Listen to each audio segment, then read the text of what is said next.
देखिए दरिया इतना भी पूरा उफान पे है, नदी नाले जितने भी हैं सब उफान पे हैं।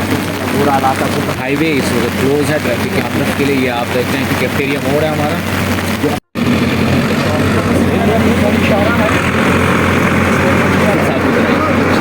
कैफेटेरिया में काम लगा है सर, तो बारिश देखो कितनी ज़ोर से पड़ रही है। अभी भी चांसेस है इसको ऊपर से ये आ सकता है मलबा बाहर, ताकि ये फिर भी बंद हो सकता है। अभी ये अगर बारिश बंद हो रहेगी तो शायद शाम तक ये रोड खुल सकता है।